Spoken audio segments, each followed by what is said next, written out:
प्रशासनाकडनं आम्हाला फक्त मागणी एवढीच आहे की त्या नराधमाला फक्त आणि फक्त शिक्षा स्वरूपी फाशीच झाली पाहिजे। दुसरी कुठलीही मागणी आमची नाहीये आणि त्याचा निकाल हा लवकरात लवकर लागावा अशी आमची विनंती आहे। पुरावे आपल्या समोर आहेत, गुन्हेगारांनी आपले गुन्हे सगळे मान्य केलेले आहेत। आपल्या समोर नसरापुरातली पूर्ण पब्लिक आहे, जनता आहे, जी आज समक्ष स्वतःच्या डोळ्यांनी पाहिलंय, ज्या गोष्टी घडामोडी घडल्या त्या गोष्टींचा अहवाल लेखी स्वरूपात द्यायला तयार आहेत। मग हे प्रशासन वाट कशाचं बघतंय? आज आपल्या डोळ्यासमोर ज्या गोष्टी घडतायत, 3.5 वर्षाच्या चिमुकली पोरीवरती जर एवढा अत्याचार होतोय तर ही शाश्वती कोण घेऊ शकतं की उद्या तो माणूस पुन्हा सुटून पुढच्या एखाद्या 3-4 वर्षीला स्वतःचं भक्ष न बनवेल, याची शाश्वती कोण घेणार?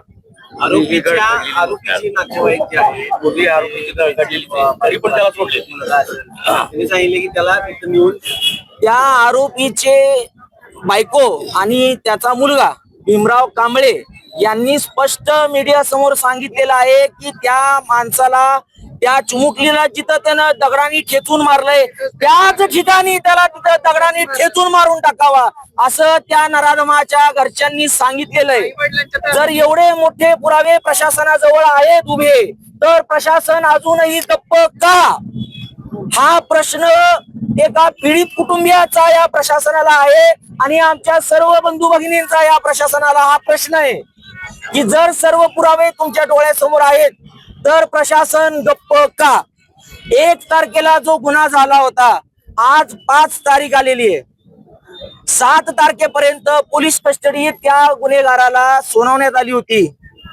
7 तारखेच्या पुढे काय? याची दखल जेवढी घेतली पाहिजे तेवढी घेतली गेलेली नाहीये अजून।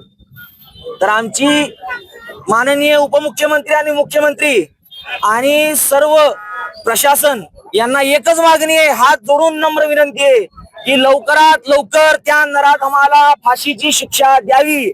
आणि जर हे होत नसेल, तुमच्याकडून जर हे लवकरात लवकर मान्य होत नसेल तर त्या नराधमाला आमच्या ताब्यात द्या, आम्ही जनता त्याचा न्याय निवाडा इथंच लावून टाकू, ते आत्ताच्या आत्ता।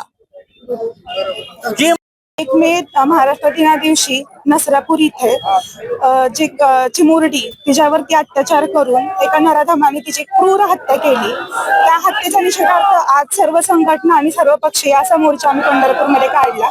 सर्वच माता भगिनींना खूप कळकळीचे, म्हणजे माता भगिनींकडून खूप कळकळीची सरकारला विनंती आहे की त्या नराधमाला एक तर तुम्ही पूर्ण महिला भगिनींच्या हवाली करा, जर ते जमत नसेल तर तुम्ही सगळ्यात कठोरात कठोर जी शिक्षा असेल ते जनतेसमोर किंवा तुम्ही एक जाहीर केलं पाहिजे की त्याला कठोरात कठोर शिक्षा झाली पाहिजे, जेणेकरून असं कृत्य परत कधीही महाराष्ट्रात, आपल्या छत्रपती शिवाजी महाराजांच्या विचारांच्या महाराष्ट्रामध्ये कधीही घडणार नाही, याची खबरदारी आपण सगळ्यांनीच घेणं खूप गरजेचं आहे। आणि त्या चिमुरडीला मी खूप जड मनाने, जड अंतकरणाने, एक आईच्या मनाने भावपूर्ण श्रद्धांजली वाहते आणि या गोष्टीचा निषेध करते। धन्यवाद।